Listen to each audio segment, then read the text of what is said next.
함께 보겠습니다. 오늘은 다니엘서 1장 1절 2절만 같이 보도록 할게요.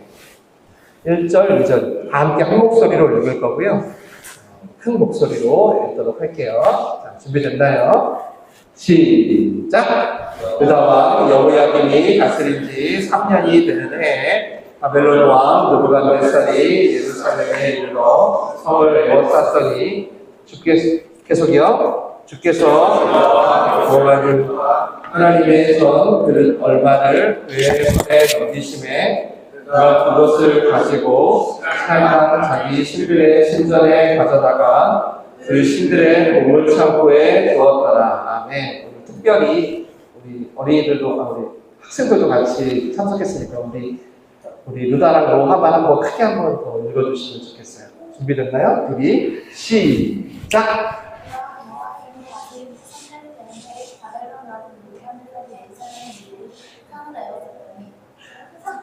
하나님의 전문들을 전하를 보여주셨는데 그가 그것을 가지고 손날 뽑던 이상의 신들의 신전을 가져다가 신들의 보물 창고에 두었다. 아멘. 내용이 아닙니다. 이런 거 다 들으셨죠? 아이들이 조금 빠른 편이에요. 굉장히 잘 읽어줘서 고마워요. 2024년 시작을 열 말씀은 바로 다니엘서입니다. 특세 때 여러분도 기도하셨겠지만 저도 정말 간절히 기도한 제목이 있었고요. 그것은 올 한 해 어떤 말씀을 우리가 들어야 할지에 대한 씨름이었습니다. 전반기는 후반기는 어떻게 해야 할까요? 잘 모르겠더라고요, 솔직히. 잘 모르겠어가지고 제가 하고 싶은 걸 적어봤어요. 그리고 이제 그 하고 싶은 것을 가지고 기도를 시작하다가 하나님의 마음과 맞닿는 지점이 있었던 책이 있는데 그게 바로 다니엘서였습니다. 다니엘서는 작년에 저희 온 가족 예배 때 정말 잠깐 나눈 적이 있어요. 그거 외에는 저도 처음 굉장히 떨리고요. 다니엘의 때와 지금 우리의 때를 좀 견주어 보면서 하나님이 주시는 어떤 해안과 은혜를 기대해 보고자 해요. 여러분 기도를 부탁드리겠습니다. 기도 부탁드려요. 함께 좀 기도해 주세요. 네, 부족한 점을 위해서. 오늘 그 시작의 본문은 딱 2절이에요. 이 2절은 하나의 사건을 보는 두 개의 관점이라 할 수 있고요. 그냥 읽으면 이런 말이구나, 그냥 이런 뜻이네 싶은데 역사적으로 보면 굉장히 논란이 많은 2절이에요. 여러분 혹시 좀 따뜻해서 조금 피곤하시면 좀 적으면서도 한번 들으면 좋을 것 같고 우리 지영님들처럼 이렇게 뒤에 서서 이렇게 들으셔도 좋겠습니다. 혹시 자유롭게 너무 부담 갖지 마시고요. 조금 편안하게 들으시면 이 앞에 이렇게 앉아서 들어도 되는데 안 그러겠죠? 네, 어쨌든 이렇게 제가 짧게 전할 테니까요. 집중해서 하나님 말씀 들었으면 좋겠어요. 오늘 읽은 1절, 2절이 굉장히 논란이 많은 구절이에요. 저는 앞으로 다니엘서를 몇 달간 설교하면서 어떤 역사적인 것들 있잖아요. 어떤 문학적인 것 이런 디테일에 대해서는 좀 가급적이면 다루지 않으려고 해요. 예를 들면 오늘 읽은 여호야김이 다스린 지 3년째 예루살렘이 느부갓네살에서 멸망했다 이렇게 돼 있는 게 사실 이 시대에 활동했던 예레미야서 25장에 보면 3년째가 아니라 4년째라고 써 있고 또 다른 서신을 보면 그게 상황이 또 다르다 막 이렇게 논란이 좀 있어요. 제가 이걸 하나하나 설명해 드릴 수 있겠지만 가급적으로 다루지 않으려고 해요. 왜냐하면 우리는 지금 그런 역사적 맥락에 관심이 없잖아요. 우리는 그것보다는 지금 우리의 삶에서 어떻게 하면 하나님께 나아가고 하나님 뜻을 따라갈까에 관심이 있기 때문에 제가 가급적이면 다루지 않을게요. 또 여러분 다니엘서는 요한계시록이라고 불려요. 구약에. 그만큼 환상과 아주 신비한 내용들이 되게 많이 나와요. 계시들. 그러니까 이걸 그냥 문자적으로 이해하고 막 666 막 이렇게 되잖아요. 그러니까 그런 걸 제가 다 하나하나 원래는 묵시적으로 이해하고 해석을 드려야 하는데 이것도 가급적 피하려고 해요. 이거에 집중하다가 중심을 놓칠까봐 하는 생각이 있고요. 또 하나 조금 더 솔직히는요. 제가 이런 난해한 부분을 명쾌하게 설명을 해드릴 실력이 좀 못 돼요. 아직. 제가 좀 아직 그 정도 실력이 못 됩니다. 그래서 늘 하던 대로 그냥 본질에 집중한 설교를 여러분을 사랑하는 마음으로 나누어 드릴 테니까 여러분도 같이 기도해 주시면서 우리 다니엘서를 한번 출발했으면 좋겠습니다. 좋겠습니다. 아멘. 그렇게 생각할 때 오늘 우리가 읽은 두 구절은요, 다니엘서 전체의 요약판이라고 할 정도로 굉장히 중요한 구절이에요. 오늘 특별히 중요한 게 없었던 것 같은데 생각하실 수 있는데, 약간의 역사적인 지식이 필요한데 이건 어렵지 않으니까 다 들을 수 있어요. 이스라엘이라는 나라는 솔로몬 이후로 나라가 둘로 갈라졌어요. 북이스라엘과 남유다. 그래서 북이스라엘은 아수르라는 나라에 의해서 먼저 멸망당하고요, 남유다는 이제 바벨론에 의해서 망하게 되는데, 이제 너희도 곧 망하게 될 거야 라는 그 예언을 선지자들이 계속 전해요. 그 선지자들이 계속 너희 망하게 될 거야 라는 것이 끊이지 않던 그때, 남유다의 거의 마지막에서 한 번째 여호야김이라는 왕이 다스린 지 3년 정도 됐을 때, 마침내 바벨론이라는 나라가 느부갓네살 왕에 의해서 예루살렘을 점령한 거예요. 드디어 그날이 온 거예요. 이 짧은 한마디에 정말 많은 의미가 함축되어 있어요. 원래 여러분, 가나안이라는 땅은 젖과 꿀이 흐르는 땅으로 유명하죠. 맞죠? 우리 들었죠? 여호수아서에서. 그리고 한참 시간이 지난 거예요, 오늘. 엄청 지난 거예요. 근데 여러분, 사실은 지리적으로, 외교적으로 모든 면에서 볼 때 사실 가나안 땅은 정말 더할 나위 없이 척박하고 힘든 곳이었어요. 서쪽은 블레셋, 동쪽은 모압과 암몬이 있으니까 늘 침략하고요. 또 가나안 그 땅 안에도 너무 많은 민족이 원래 살고 있었어요. 괴롭혔죠. 그리고 엄청 센 나라들, 누구 있냐면 남쪽에 애국, 이집트, 북쪽에 아수르가 있어서 늘 그 열강의 틈바구니에 있었던 곳이 바로 가나안이에요. 지금의 팔레스타인, 늘 척박했던 민족, 위험한 땅. 근데 하나님은 그들의 흥망성쇠는 주변국에 달려있는 게 아니라 여호와의 손에 달려있다는 걸 끊임없이 보여줘요. 그래서 이 이스라엘이 위기에 처해 있을 때도 하나님을 의지할 때는, 우와, 젖과 꿀이 흐르는 땅 맞네? 라고 경험했고요. 엄청 평안할 때도 하나님께 등을 돌릴 때는, 왜 이렇게 척박해? 왜 이렇게 아수르가 괴롭히고 애굽이 괴롭히고 힘들어? 그렇게 살았던 거예요. 그런데 그러던 어느 날 예외적인 일이 일어났습니다. 그게 뭐냐면요, 하나님을 엄청 잘 섬겼어요. 하나님의 뜻대로 잘 섬겼어. 근데도 망하게 된 거예요. 그런데도 고난이 온 거예요. 오늘 여호야김의 아버지의 이름이 요시야였어요. 요시야 왕은 쉽게 말하면, 와, 정말 신실한 다윗과 같은 왕이었어요. 이스라엘 백성들이 우상 숭배를 하는데 그 우상 숭배에 대해서 모두 다 우상들을 버리고 회개하고 다시 한번 젖과 꿀이 흐르는 땅이 될 수 있도록 만든 사람이에요. 그렇게 큰 공을 세웠단 말이에요. 유다 역사 전체 통틀어서 최고로 신실하다고 해도 부족함이 없는 그 정도의 왕이에요. 그런데 그 요시야가 애굽이 침략을 한 거예요. 그래서 그 애굽의 침략을 막으려고 나갔는데 그만 죽게 되었습니다. 그것 때문이었을까요? 하나님을 사랑하는 왕인데도 죽었기 때문이었을까요? 하나님께서 함께 했는데도 전쟁에서 패할 수 있다는 어떤 충격적인 사실 때문이었을까요? 요시야의 이 아들내미들이 하나님을 따르지를 않습니다.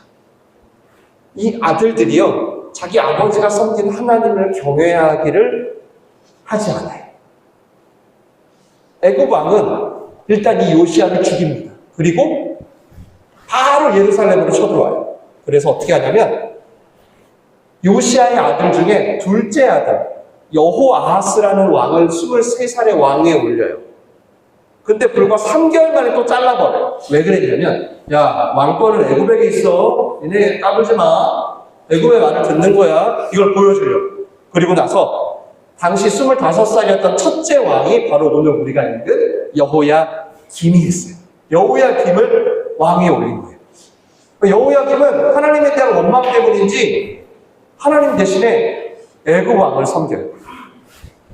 솔직히 지금 한번 생각해 보세요. 자기를 왕 되게 해준 거는 하나님이 아니라 애굽 왕이잖아요. 애굽이 자기 지금 왕 되게 했잖아요. 그러니까 자기는 하나님보다 애굽을 자기 주인으로 선택해요. 그러니 이게 애굽을 뭔가 이렇게 좀 저항한다는 거, 애굽의 얘기를 거절한다는 건 사실은 상상도 못할 일이었겠죠. 애굽의 신이 이스라엘 신보다 세진 거예요. 그렇게 여호야김은 왕으로서 어떤 백성들을 섬기기 위해서 노력한다던가 자기 아버지처럼 백성들이 하나님께 가까이 갈 수 있게 개혁을 한다던가 하기보다는 나라의 위기 속에서 그냥 자기 인생을 즐기려는 일에만 몰두하기 시작합니다. 자포자기라고 해도 좋을 것 같아요. 이때 활동하던 선지자가 바로 예레미야인데요. 근데 말씀을 보면요, 이 예레미야 선지자가요, 이 요시야가 갑자기 죽었다 그랬잖아요. 굉장히 상처를 받아요. 하나님 어떻게 요시야를 먼저 데려가냐고. 우리 이렇게 힘든데, 아니 어떻게 그 사람이 어떻게 했는데 적과 꿀이 흐르는 땅이 이제 오려고 하는데 어떻게 데려갈 수가 있냐고. 막 요시야의 죽음 앞에서 예레미야 선지자가 너무 답답했던 거예요. 근데요, 이 죽음보다 더 예레미야를 답답하게 했던 일이 생깁니다. 그게 뭐냐면 요시야의 아들 레위들의 방탕, 횡포였어요. 제가 한번 읽어드릴게요. 예레미야가 여호야김 이 사람한테 하는 말이 나와요. 제가 쉽게 한번 풀어서 읽어드리면 이런 거예요. 당신 아버지는 정의와 공의를 행했어요. 가난한 자와 궁핍한 자를 변호했고요. 그래서 백성들을 형통하고 적과 꿀이 흐르는 것처럼 배불렀습니다. 근데 지금 당신은 큰 집과 넓은 다락방을 짓고 화려하게 칠을 하고 있어요. 백향목을 드리고 있고요. 얼마나 좋게 인테리어를 하려고 집을. 백성들이 이렇게 힘든데 두 눈과 마음에는 오직 탐욕과 무지한 피를 흘림과 압박과 포행이 가득합니다. 이게 예레미야의 마음을 아프게 하는 거예요. 요시야는 그 백성을 진실로 사랑했다면 그 아들 여호야김은 어떤 이유든 간에 왕이 된 이후에는 백성을 돌보기보다 자기의 사치와 쾌락에 물들어 인생을 즐기고자 하는 모습만 보였다는 거예요. 이런 모습은 곧 나라가 망해가는 때에 거의 자포자기한 모습이라고 생각하시면 돼요. 인생을 포기했기 때문에 오는 어떤 쾌락? 인생을 약간 허무주의 같은 거예요. 그러니까 인생을 그냥 나 몰라. 나만 아니면 돼. 그때 발생한 어떤 쾌락적인 모습들이 있는데 그게 지금 여호야. 그런 모습을 예레미야가 지금 보고 애통해하고 있는 거예요. 물론 여러분, 저는 여호야김 입장에서 생각해보면 이해가 안 되는 건 아니에요. 아버지의 죽음과 그로 인한 일들이 그에게는 상처였다고 해도 되잖아요. 아버지를 죽게 만드는 하나님을 믿는 것보다 차라리 눈앞에 보이는 나를 왕되게 해준, 나에게 좋은 집을 준, 나를 잘 나가게 밀어준 애굽왕을 믿는 게 차라리 낫다라고 할 수 있잖아요. 아니 그게 아니더라도 자기를 왕으로 세운 애굽이 너무 무서워. 너무 무서워서 난 어차피 허수아비니까 난 너무 무서우니까 난 이제 더 이상 유다의 희망이 없어. 이것도 이해를 할 수 있을 것 같아요. 그런데 여러분, 그런 여호야김을 향해 예레미야가 던진 그 다음 메시지가 너무너무 당혹스러운 것이었어요. 보통 여러분, 선지자들은 백성들이 타락하면 뭐라고 하죠? 뭐라고 외쳐요? 회개해라. 여호와께 돌아가자. 여호와가 당신 여러분을 회복할 거다. 막 외쳐요. 근데 예레미야는요, 여호와께 돌아오세요. 도와주실 거예요. 하나님이 당신들을 도와주실 거예요. 이제 그만 애굽왕을 의지하세요. 여호와를 의지하세요. 라고 외치지 않았습니다. 오히려 이렇게 외쳤어요. 제발 바벨론에 항복하십시오. 바벨론이 저 애굽보다 더 센 나라니까 제발 애굽 의지하지 말고 바벨론이 쳐들어오면 그냥 바벨론에 항복하세요. 라고 한 거예요. 그러니까 이 얘기를 들은 여호야김과 백성들은 기분이 어땠을까요? 너무 화나고 분노했겠죠. 이 말은 곧 하나님이 그들을 떠나셨다는 말로 들렸을 거잖아요. 이제 아무 희망 없다는 건가? 그냥 그렇게 바벨론의 포로 돼야 되는 거야? 이제 그렇게 하면서 그 시간이 1년, 2년, 3년이 지났습니다. 그리고 오늘 우리는 다니엘서의 첫 본문의 말씀을 대하게 된 거예요. 다시 한번 같이 읽어볼게요. 시작! 여호야김이 다스린 지 3년이 되던 해 바벨론 왕 느부갓네살이 예루살렘에 이르러 성을 세웠더니 아멘. 이해되시죠? 3년이 지나고 딱 오늘 말씀이 된 거예요. 설마 했는데 그래도 우리를 지켜주신 아브라함의 하나님, 이삭의 하나님, 야곱의 하나님이 설마 했는데 아니 우리를 버리실 리 없다고 생각했는데 바벨론에 의해 예루살렘이 둘러싸이고 내 친구들이, 내 가족들이 포로로 잡혀가기 시작하는 거예요. 이제 진짜 나라가 망한 거예요. 하나님의 백성들이 조롱거리가 됐고요. 세상 사람들은 이제 하나님이 죽었다라고 말하기 시작했어요. 하나님이 애굽 신한테 졌네. 근데 이제 바벨론 신한테도 졌는데 이렇게 말하기 시작했습니다. 그리고 하나님은 자기 백성을 버리는 신이라는 조롱이 들리기 시작했어요. 수없이 경고했지만 실감할 수 없었거든요. 그 날이. 근데 드디어 백성들에게 그 D-Day가 임하는 거예요. 저는 그래도 여러분 이 설교를 준비하면서 이들이 이해가 좀 됐어요. 왜냐하면요. 저도 그렇거든요.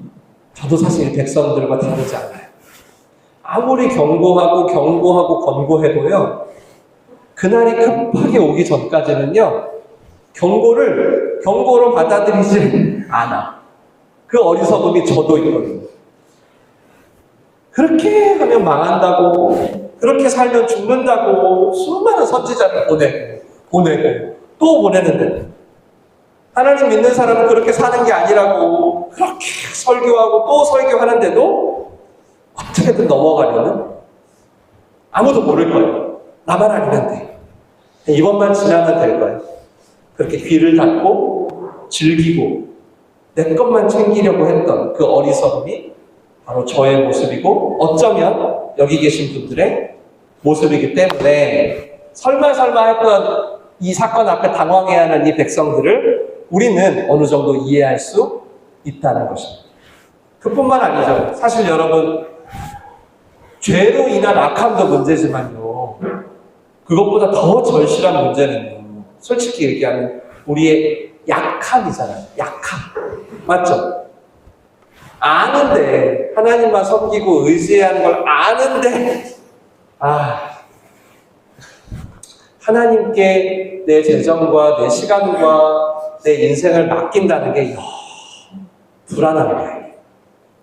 불안한 거예요. 자꾸 나를 세운 건 애고밤 아니야? 나한테 돈 주는 건 우리 회사 사장님 아니야? 그럼 우리 회사 사장님한테 잘해야 되는 거 아니야? 나를 세운 건 애고밤인데. 그러면 애고밤을 버리고 하나님을 따르는 게 얼마나 불안해요. 맞죠? 아니 주일날 회사 무슨 세미나가 있대. 근데 그거 안 가고 주일 예배 올 때 얼마나 불안할까요? 나 너무 불안할 것 같아. 맞죠? 지금 집이 날아가고 있어. 근데 하나님만 바라본다는 게 얼마나 이게 혼란스럽겠어요. 끊임없는 어떤 위험과 유혹 속에서 믿음을 지키겠다고 막 몸부림을 쳐. 이게 얼마나 쓸데없어 보이겠어요, 여러분. 이거를 때론 저도 여러분도 너무 잘 안다는 거예요. 하나님만 온전히 섬기고 싶어서 거듭 이렇게 지금처럼 예배를 드려 또 확인하고 또 확인하지만 고난과 위기가 닥치면 어쩔 수 없이 넘어지고 마는 이 약함과 또 악함. 그래서 마침내 그날이 온 거예요. 드디어. 일이 잘 풀릴 때는 괜찮고 왠지 좀 괜찮을 것 같았어. 아직은 내 통장에 내 건강에 이상이 없는 건 괜찮아. 이렇게 살지 뭐. 설마 그런 일이 일어나겠어? 싶은 마음이긴 하지만 저와 여러분 모두가 사실 지금 이 유다 백성들과 같은 위협 혹은 심판 앞에 늘 벌거벗은 채 사는 것과 다르지 않잖아요. 그날, 마침내 그날이 오면 우리 다 하나님의 심판 앞에 서야 되잖아요. 우리 뭐 속수무책인 거 아니에요? 뭐 할 수 있어요, 거기서? 아무리 생각해도 코로나도 못 맞서는 우리가 뭘 맞설 수 있을까요? 아무런 대적도 못할 거예요. 너무너무 강해서. 이런 절망적인 상황을 반복해서 보여주고 있는 책이 바로 다니엘서입니다. 사자굴에 던져진 다니엘이 그랬고요. 풀무불에 던져진 친구들이 그랬고요. 강제로 천시계명을 당하고 우상을 섬기도록 강요당한 청년들이 그랬습니다. 믿음을 지키는 것 곧 그들에게 죽음을 의미하는 시간이었죠. 그래서 다니엘서 이후에 나오는 우리가 앞으로 매주 보게 될 일들은요, 다 예루살렘이 바벨론에게 포위되었다는 현실에서부터 출발하는 일들이에요. 거기서 다 비롯됐어요. 그리고 지금 저와 여러분이 경험하고 있는 지금 우리의 고난과 위험과 걱정거리들, 위협들 있죠. 이것도 어쩌면 이 다니엘서를 보는 동안 여러분은 어쩌면 나도 이거 바벨론에 포위된 상황 아니야?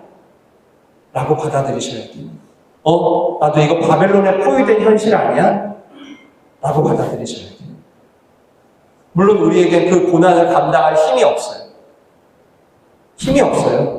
갑자기 다가오는 재난과 위기 앞에서 한순간에 여러분은 꿈을 잃어버릴 수도 있고 건강을 잃을 수도 있고 재산을 잃을 수도 있어요. 그 앞에서 우리 아무것도 못해요. 속수무책. 그나마 그런 어려움과 고난을 당하지 않을 수 있었다고 감사하겠죠. 그럭저럭 나는 힘든 일을 당하지 않고 그래도 살 수 있었어. 그러면서도 우리가 왜 불안하죠? 내일 일을 몰라. 우리는 앞으로 몰라. 하나님의 분이 있긴 한 것 같은데 늘 불안해. 그게 우리 현실이에요.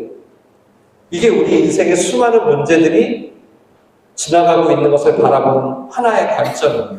근데 오늘 본문은 이런 절망적인 현실을 또 다른 관점에서 풀어가요. 2절 다 함께 읽겠습니다. 시작. 주께서 유다 왕 여호야김과 그가 그것을 가지고 시날 땅 그 신들의 보물 창고에 두었더라. 아멘.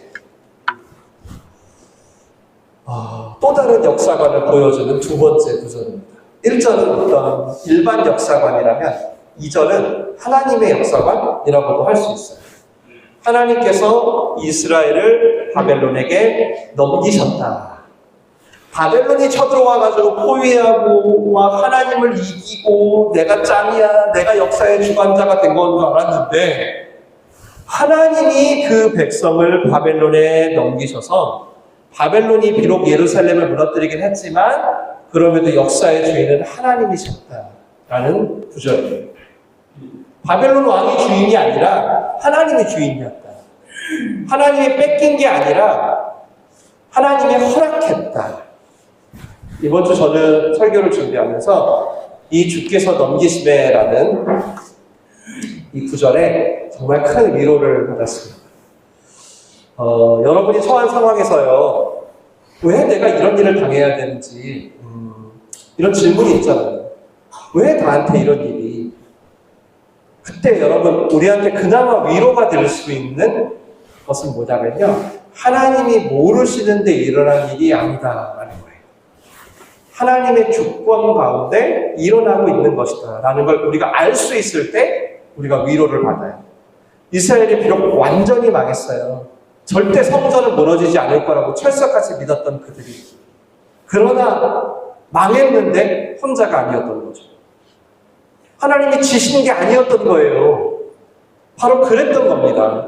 그래서 예루살렘이 바벨론에 포위되었고, 그래서 다니엘이 사자굴 속에 던져지고, 그래서 사드락과 메삭과 아벳느고가 풀무불에 던져지고, 그래서 백성들이 온갖 말할 수 없는 수모를 당하게 됐지만, 근데 사자굴 속에서도 물려 죽지 않고 풀무불 속에서도 머리카락 한 올 타지 않고 진미를 먹기는커녕 채식만 먹었어도 얼굴에 광채가 났던 것은 하나님이 아직 주인이셨기 때문이라는 거예요. 여러분 이것을 꼭 기억하셔야 돼요. 앞으로 다니엘서를 보시려면 하나님이 아직 그 땅을 다스리는 주인이셨기 때문이라는 거예요. 전혀 다른 관점의 이 두 절의 대조로 하나님은 다니엘에게 주권이 무엇인지를 앞으로 쭉 보여줘요. 쭉 보여줘요. 심지어 네가 망했을 때도 주권은 나에게 있다는 건 이런 거야 라는 걸 보여줘요. 느부갓네살은 얘기하죠. 하나님의 전에 있던 그릇 얼마를 가져다가 내가 신들의 보물창고에 넣어뒀어 라고 기록해요. 예루살렘의 그릇이 너무 귀해가지고 보물창고에 갖다 놨다는 걸까요? 정말에 이건 짓밟았다는 뜻이에요. 당시 고대 근동 나라의 풍습입니다. 강대국이 침략했죠. 승리했죠. 약소국들의 신들의 우상과 형상들을 가져와요. 자기들의 신들의 신전. 그래서 어떻게 하냐면 쉽게 말하면 무릎 꿇게 해요. 내 신전 앞에. 그래서 굴복하고 우리가 이겼다라는 거예요. 근데 여러분 이스라엘은 어때요? 신상이 없잖아요. 하나님 우상 만들지 말라요. 그래서 이제 느부갓네살이 뭘 가져가지? 야 이거 뭐냐? 이거 진설병 이거 뭐야? 은초대인가? 야 예배드리는 거 가져가자. 그래서 가져간 거예요. 챙겨가지고 보물창고에 넣어둔 거예요. 그러니까 거기에는 이미 바벨론에게 패했던 이스라엘 말고도 수많은 나라들의 우상이 같이 있었겠죠. 바벨론이 생각한 거예요. 이제 여호와께서 바벨론의 신 벨에게 무릎 꿇었다. 그리고 하나님의 백성도 그렇게 생각했어요. 이제 망했다. 이제 우리 졌어. 그래서 진짜로 하나님이 죽은 줄 알았는데 오늘 본문은 이렇게 말하는 거예요. 주께서 그릇 얼마를 그들의 손에 넘기시네. 하나님께서 내 백성을 돌이키게 하시려고 이를 통해서 인류 구원의 계획을 이루시기 위해 친히 한마디로 낮아지신 거죠. 이 하나님의 위대한 계획과 결정이 이제 훗날 예수님이 다니엘의 이제 말을 예언해서 하시는데 예수 그리스도의 십자가 위에서 절정을 맞게 됩니다. 예수님을 로마인들이 죽였죠. 그래서 예수를 구원자로 믿는 크리스찬들이 그때 뭐라 그랬죠? 우린 죽었다. 우린 실패야. 제자들도 다 도망가죠. 그런 줄 알았잖아요. 근데 어때요? 하나님은 정말 잠시 동안, 딱 3일, 잠시 동안 넘겨둔 거예요. 잠시 동안. 그리고 다시 부활하사 온 세상의 구세주로 죽음을 취소시켜버리면서 영원한 왕으로 잠시 넘겨준 거예요. 그렇게 하시기 위해.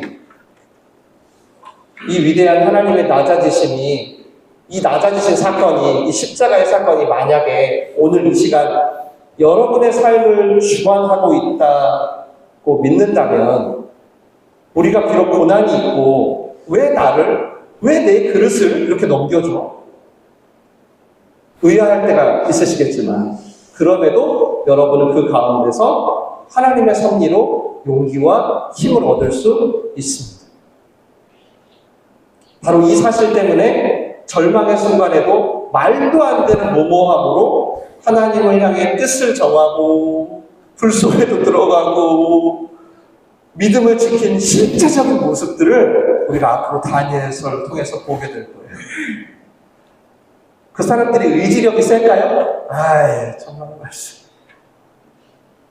저는 요즘 솔직히 크리스천 순환 시대라고 생각해요. 이게 제가 죽고 제 자녀들의 세대가 돼도 계속될 것 같은 이 순환이 금방 잦아들 것 같지는 않아요. 제 생각입니다. 제 생각이에요. 그러니까 여호야김과 같이 안락함에 빠지고 그저 교회만 다녔지 하나님의 뜻대로 살지 않았기 때문이라고 생각하는데요. 그러니까 오늘 이 시대의 교회들이 요시아의 때처럼 회개하고 이웃의 편에 서서 그들을 도와주는 게 아니라 오히려 큰 집을 만들고 호의호식하며 즐겼기 때문에 저는 지금 크리스찬들이 순환을 당하고 있는데라고 생각해요. 제가 목회를 시작한 이후에 지금 개척한 지도 6년 됐으니까 목회 꽤 오래됐잖아요. 근데 제가요, 어느 누구도 교회라는 곳에 대해서 희망적인 말을 들어본 적이 없어요. 제가 만난 누구도 이 세상에 복음이 전해져서 지금 이 사회가 이 세상이 이 교회가 크리스찬이 다시 영향력을 가질 거라고 생각한 사람은 아무도 없었던 것 같아요. 실제적으로 상상으로 봐도 여러분도 느끼시잖아요. 아이들, 젊은이, 청소년들 교회를 복음을 싫어해요. 교회는 여러분 지금 줄어드는 정도가 아니라 아예 문을 닫습니다. 반대로 교회를 욕하는 사람들은 거의 세제곱승 같이 늘어나고 있죠. 아주 막 진짜 기하급수적으로. 저는 이게 우리의 죄악 때문이라고 생각해요. 우리가 범죄했기 때문에 크리스찬이라는 분들이 하나님과 이웃에게 등을 돌리고 오직 나를 위해서만 교회를 다녔기 때문에 하나님이 교회를 잠시 바벨론에 넘겨준 거라고 생각해요. 그래서 교회가 망하게 된 거죠. 한국 교회는 지금 거의 망했어요. 지금. 크리스찬은 이미 여러분 잘 아시니까 제가 길게 설명 안 할게요. 일단 힘이 없습니다. 그래서 드러내질 않아요. 어딜 가도. 그리고 일단 겉과 속이 다릅니다. 그래서 개독교라는 일반 보통 명사화가 됐어요. 완전. 제가 목사라는 걸 알리면 10명 다 욕합니다. 너무 안타깝고 가슴이 아프죠. 근데 저는 그 절망적인 상황 가운데 주께서 얼마를 그들의 손에 넘기시네 라는 오늘 말씀이 왜 이렇게 위로가 되는지 모르겠더라고요. 하나님은 이런 상황에서도 다시 일으키실 하나님의 계획을 가지고 계시고, 비록 그게 우리 범죄 때문에 닥친 재앙이라 할지라도 하나님은 결코 우리를 버리지 않고 기어코 다시 일으켜 세우실 거라는 약속이 이 구절에 담겨있구나 라는 생각이 들었어요.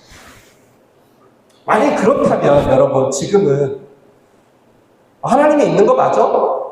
라고 포기하거나 아니면 하나님을 욕할 때가 아니라 다니엘과 친구들처럼 오히려 담대하게 믿음을 사용해야 될 때라고 믿습니다. 절박한 상황에서 어쩔 수 없는 거 아니야? 각자 도생하자. 각자의 애굽을 찾아. 나라도 살아야지. 그렇게 허무함을 따라갔던 여호야김의 세대들이 거의 대부분이야 지금 한국 교회. 그렇다 할지라도 그 안에서 조금 무모할지라도 믿음을 지켜서 사자굴 같은 회사 안에 들어가서 내가 주님 크리스찬이라는 걸 알리는 걸 마다하지 않았던 아주 소수의 다니엘들이, 물론 다니엘도 또 아픔이 있었겠죠. 그리고 자기도 되게 무서웠겠지. 불안하고. 그래도 하나님 우리를 떠난 게 아니다. 여전히 우리 하나님이 되고 계신다. 이 사실을 용기 있게 확인시켜줘야 되지 않을까요? 연약한 저희로서는 도저히 감당할 수 없는 삶의 무게가 2024년 지금 우리 눈앞에 있습니다. 그래서 지금 둘째 주밖에 안 됐는데 벌써 무게에 지쳐있는 우리에게 오늘 주님이 말씀하시는 거예요. 그래, 민들레오시들아, 내가 졌어. 희망이 없다 하지 않으시고, 나 이제 니네 지긋지긋하다, 니네 싫어졌다 하지 않으시고, 너희를 위해 내가 얼마를 넘겼다 하십니다. 너희가 범죄했기 때문에 내가 이제 너희를 떠난다 하지 않으시고 얼마를 넘겼다 하십니다. 바울이 고백했죠. 사방으로 우겨쌈을 당해도 쌓이지 아니하고, 답답한 일을 당해도 낙심하지 아니하고, 거꾸러뜨림을 당해도 망하지 않는 것은 왜 그렇대요? 예수의 생명이 내 안에 있기 때문이다. 여러분, 끝나지 않았습니다. 2024년 하나님이 여러분들 교회를 버리지 않아요. 이 확신 때문에 여러분 다니엘과 친구들도 포로 신분인데도 믿음을 사용하면서 살 수 있었거든요. 앞으로 보겠지만 다니엘이 보았던 그 하나님의 계획이 예수 그리스도를 통해 이루어져요. 그리고 이제 예수 그리스도 안에서 살아가는 우리 안에 그 하나님의 시나리오가 계속 이어지거든요. 물론 여러분 제가 알아요. 여러분이 맞닥뜨릴 세상이 만만치 않다는 거. 엄청 세죠. 거의 바벨론 플러스 애굽 알아. 오케이 인정. 센 거 알아. 그런데 여러분 너무 애굽에 너무 바벨론에 너무 그들의 말에 쫄지 말아요. 너무 쫄았어. 쫄지 말아요. 여러분이 믿는 하나님이 세상에 그 전능자의 주권이 하나님께 있어요. 여러분이 그 주권을 믿을 수만 있다면 여러분 뭐 평생 살 거 아니잖아요. 우리 뭐 얼마나 우리가 살겠어요. 우리가 살면서 정말 그 하나님의 주권을 믿을 수 있다면 이 얼마를 넘기시면 이 말씀이 조금은 섭섭할 수도 있겠죠. 그때마다 그래도 하나님 저 버리신 거 아니죠? 결국 저 다시 세우실 거죠? 저를 이 땅에 보내신 하나님의 뜻을 이루실 거죠? 라고 고백하기 시작하라는 겁니다. 다니엘서는 하나님의 얼마를 넘기심에 그 말씀이 하나님의 포기가 아니라 도리어 주권적인 은혜였다라는 것을 증거해주는 책입니다. 여러분을 향한 말씀인 것을 믿으시고 이 말씀 붙들고 또 한 주간 새롭게 시작하는 2024년을 주님과 함께 열어가시길 살아계신 예수님의 이름으로 축원합니다. 축원합니다. 같이 기도하겠습니다. 같이 너무 고개를 확 숙이면 졸리니까 살짝 고개를 들어보세요. 오, 루다 잘했어요. 그리고 말씀을 생각한 가지고 각자가 하나님께 기도를 해볼게요. 자, 제가 기도 제목을 드리겠습니다. 여러분, 우리는 삶의 무게가 제가 아까 얘기했죠. 굉장히 버거워요. 그래서 늘 그만두고 싶은 마음이 하루에도 몇 번씩 드는 존재예요. 이걸 일단 인정하셔야 돼. 우린 그런 존재예요. 괜찮다고 하잖아요. 그거 여러분 잠깐일걸요? 여러분의 괜찮은 몇 시간이나 봐요.